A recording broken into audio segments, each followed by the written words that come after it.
काढ भाई टाकणं काढ ना नाही तर जार आलं त्याच्या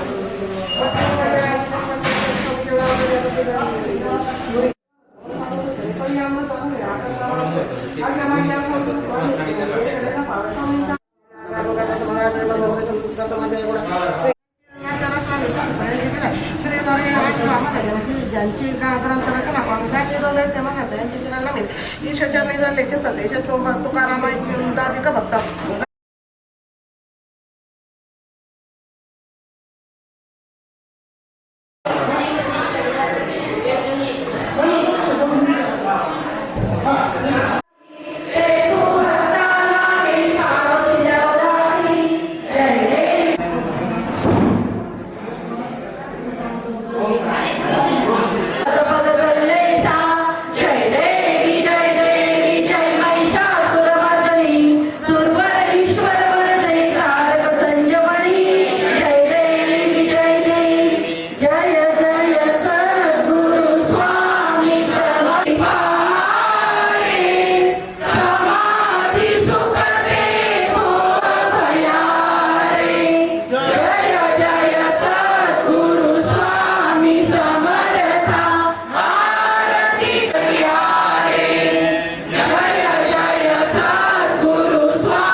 यांचाही सन्मान या ठिकाणी होत आहे. मालकाचे ज्येष्ठ सेवेकरी रविशेख पाथरकर आणि वारकण अतिथी देवो भव या उक्तीप्रमाणे कविताताईंचा सन्मान या ठिकाणी करणार केलेला आहे. जास्तीत जास्त लोकांनी याच्यात सहभाग नोंदवून ज्याला कोणाला इच्छा आहे त्यांनी व्यक्ताची हा सांगण्याचा अर्थ असे कसा आहे की ज्यावेळेस आपण स्वामी मार्गात येतो त्यावेळेस स्वार्थी भावनेने का की ताई दादा या ठिकाणी खाली आपण या आयुष्यामध्ये कलियुगामध्ये जीवन जगतो.